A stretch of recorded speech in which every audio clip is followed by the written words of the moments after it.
자여 내 영혼이 잘된 같이 내가 범사에. 오늘의 말씀은 출애굽기 30장 22절에서 38절까지의 말씀입니다. 주님께서 모세에게 말씀하셨다.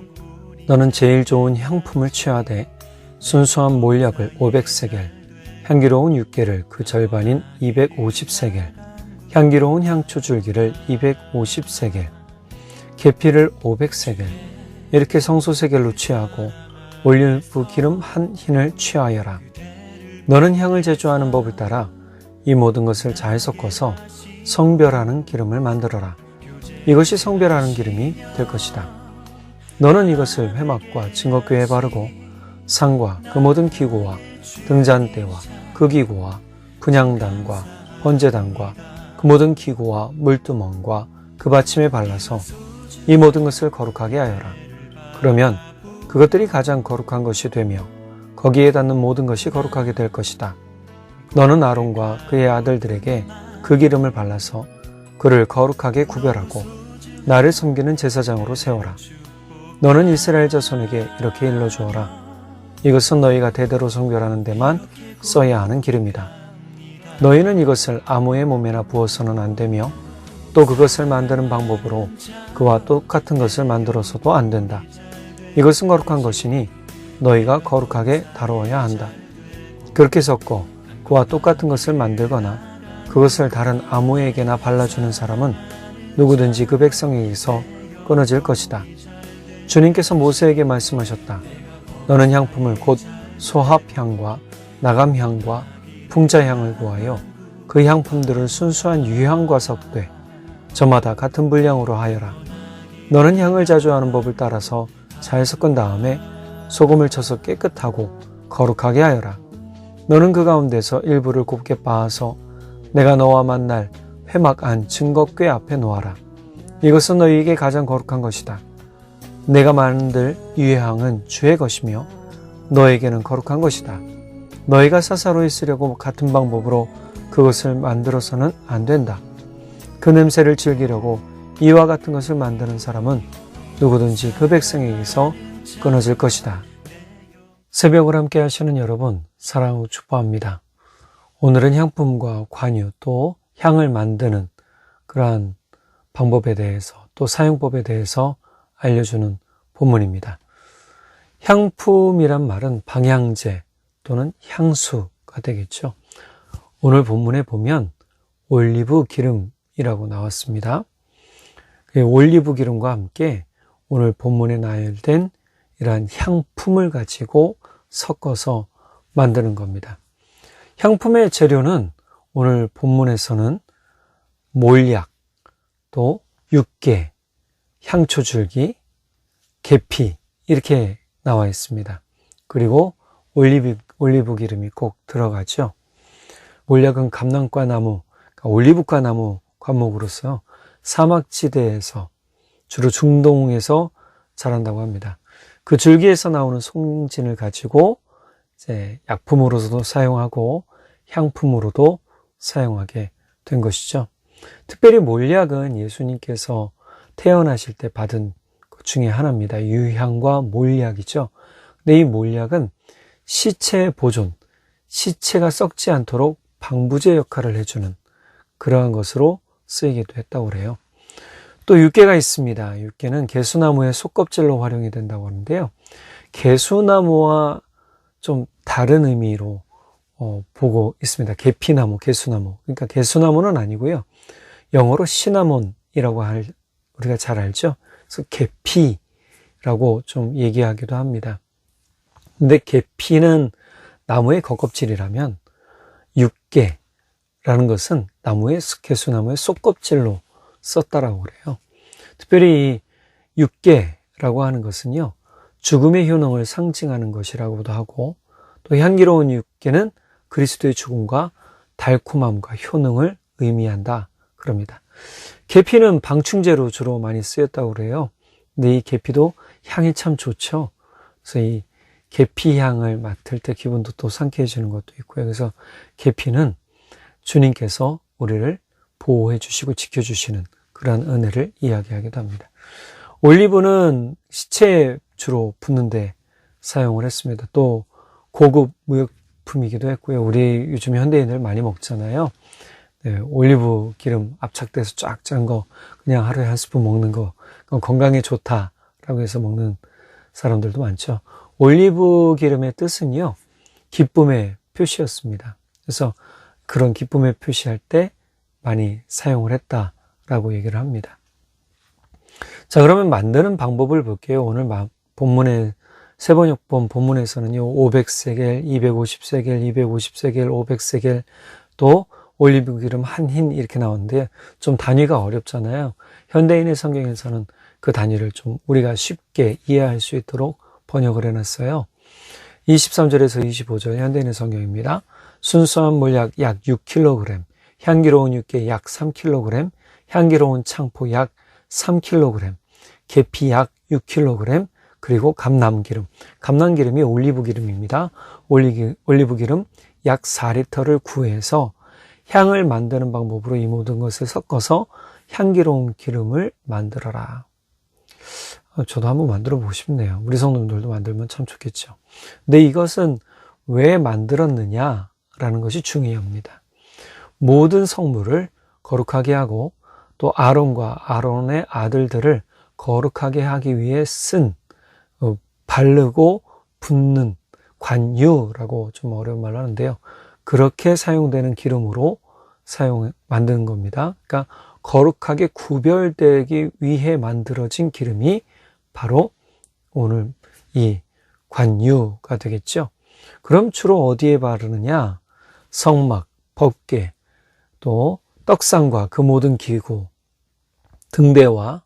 등대는 등잔대를 얘기합니다. 등잔대와 또 그 모든 기구, 향단이라는 것은 분향단을 얘기합니다. 분향단.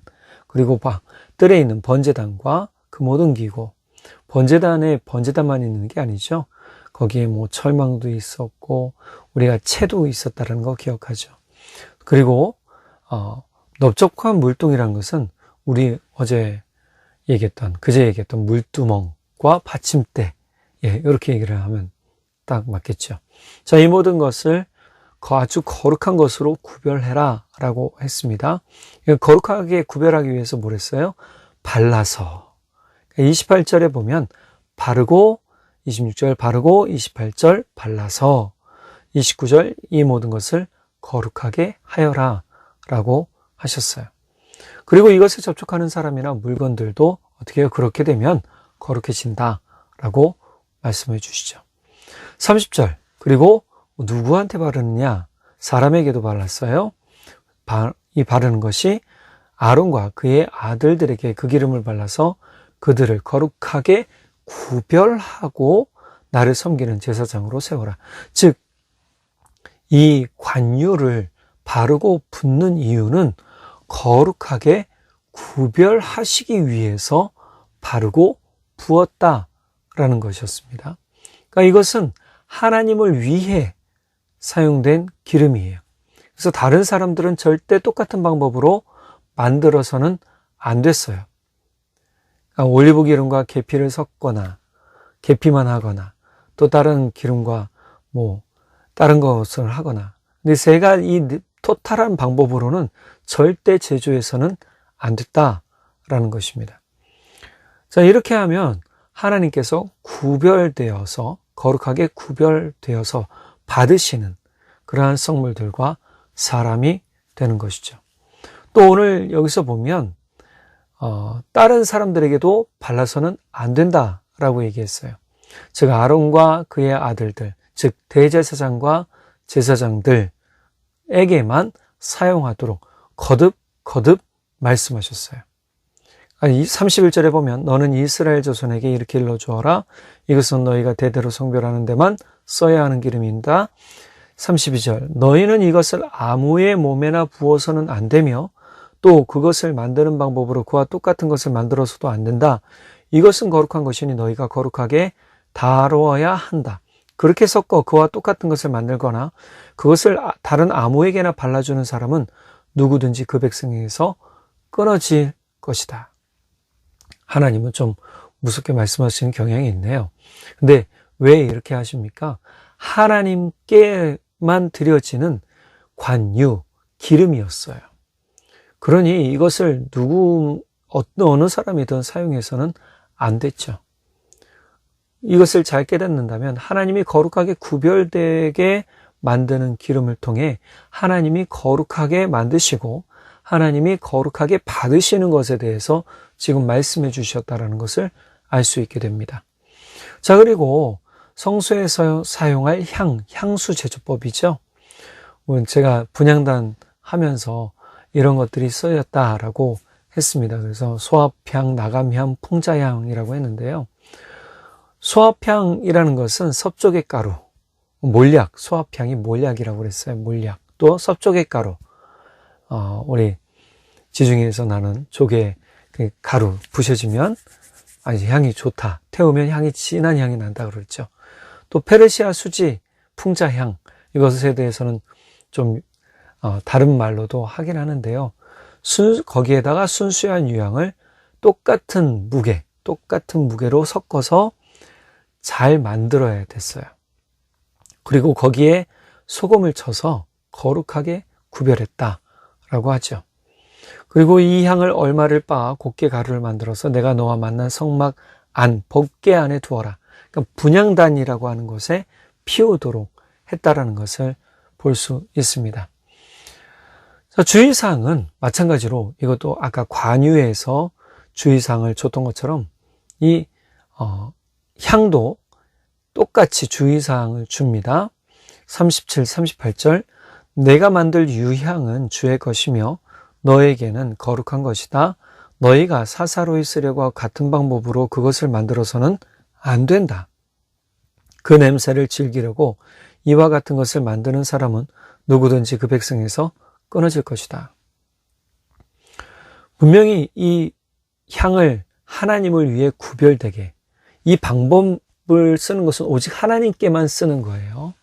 다른 사람들은 뭐 2가지 섞을 수 있어요. 그러나 4가지를 다 섞어서 하는 건 오직 하나님께 드리는 것만 이 방법을 쓰는 겁니다. 그러니까 다른 사람들이 이 방법을 써서 자기도 똑같이 향을 맡겠다고 했다가는 벌 받는다라고 하나님이 알려주시죠.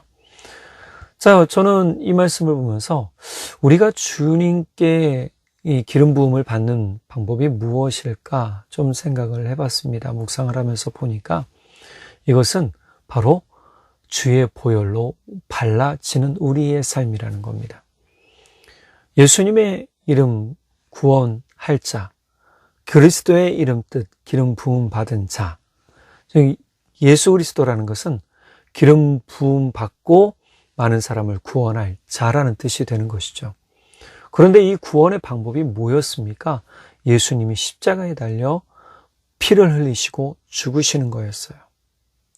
그런데 우리가 분향단 할 때 기억했던 것 있습니까? 우리가 분향단 할 때 혹시 기억나는 거 있으세요? 번제단 할 때도 마찬가지죠. 제물에 피를, 이 번제단도 뿔이 있었습니다.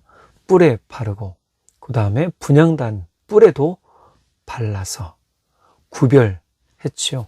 모든 사람의 또 모든 것들의 죄를 속하는 의미를 담고 있는, 용서해주는 의미를 담고 있다라는 것을 말씀드렸어요. 우리의 삶은요, 성령의 기름 부음도 받아야 되겠지만 먼저는 우리가 예수 그리스도의 보혈로 발라져야 돼요. 베드로전서 1장 2절에서 이것을 뭐라고 얘기하냐면 베드로 사도는 바로 그리스도의 핏뿌림이라고 얘기를 해요. 하나님 아버지께서 여러분을 미리 아시고 성령으로 거룩하게 해주셔서 여러분은 순종하게 되고 예수 그리스도의 핏뿌림을 받게 되었습니다.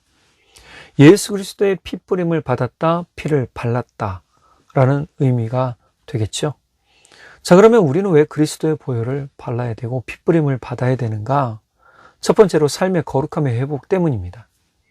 요한일서 1장 7절 하반절에 보면 하나님의 아들 예수의 피가 우리를 모든 죄에서 깨끗하게 해주신다라고 분명하게 얘기하고 있어요. 우리를 깨끗하게 하는 피는, 우리가 거룩함을 회복하게 할 수 있는 것은 오직 예수 그리스도의 피밖에 없다라는 사실을 분명하게 이야기하고 있습니다.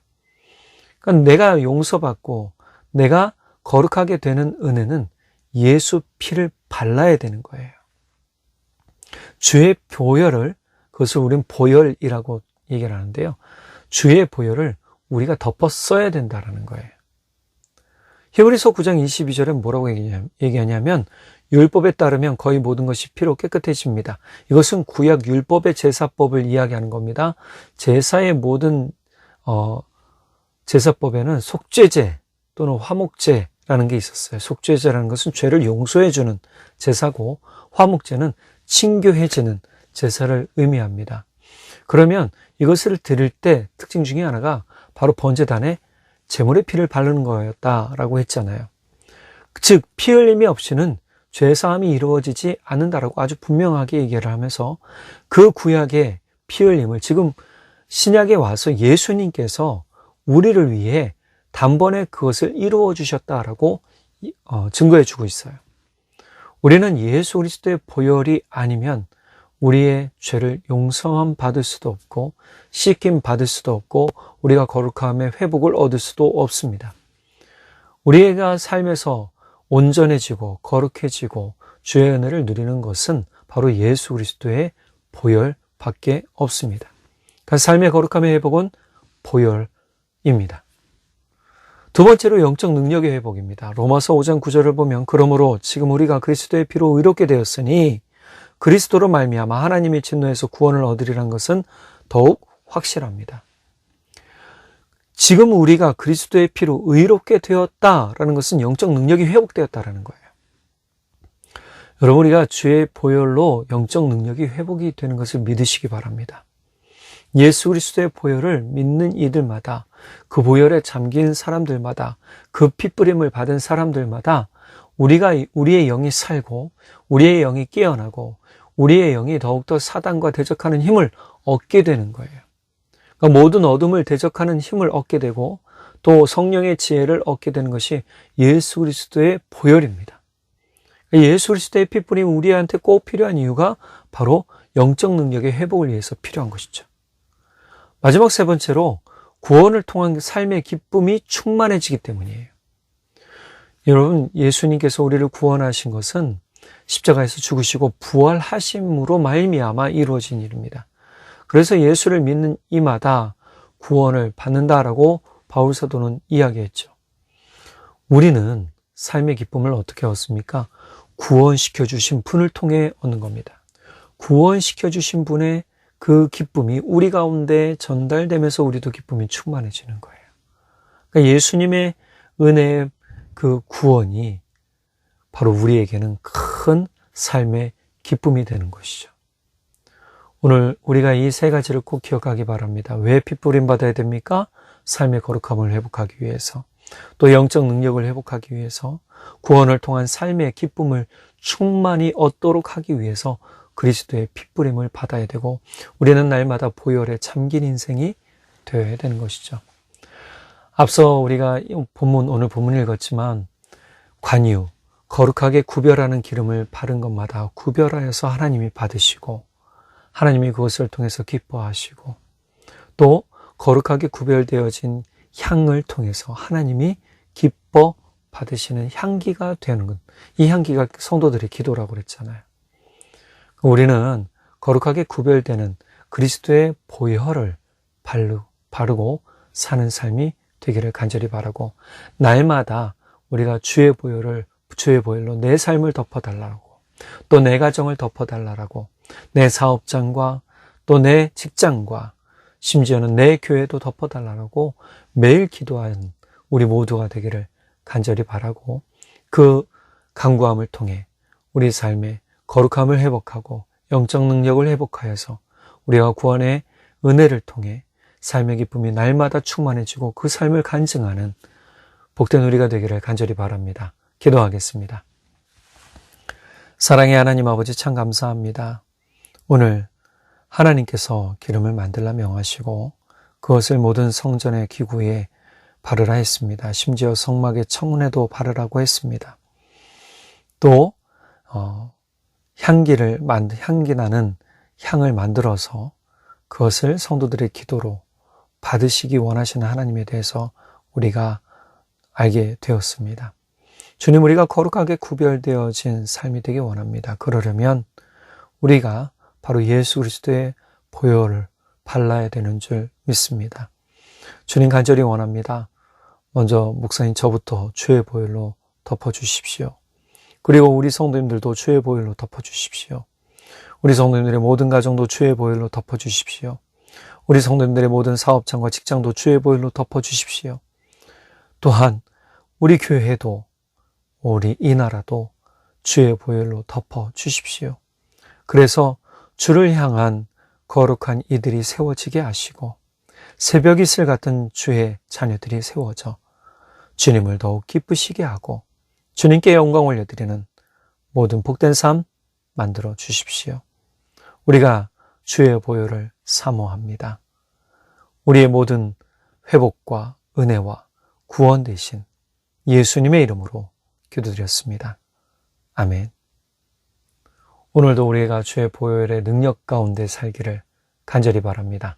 사랑으로 축복합니다. 사랑하는 자여 내 영혼이 잘된 같이 내가 범사에 잘되고 강건하기를 나간 구하네. 사랑하는 자여 내 영혼이 잘된 같이 내가 범사에 잘되고 강건하기를 나간 구하노라. 주의 그 사랑 안에서 그대를 보내사 만나게 하시고 교제케 하시며 하나 되게 하신 나의 주님 참 감사합니다. 이런 소중한 그대를 바라보며 나 고백하고픈 말 너무 소중한 그대를 축복하며 이렇게 고백합니다. 사랑하는 자여 내 영혼이 잘된 같이 내가 범사에 잘되고 강건하기를 나간 구하네. 사랑하는 자여 내 영혼이 잘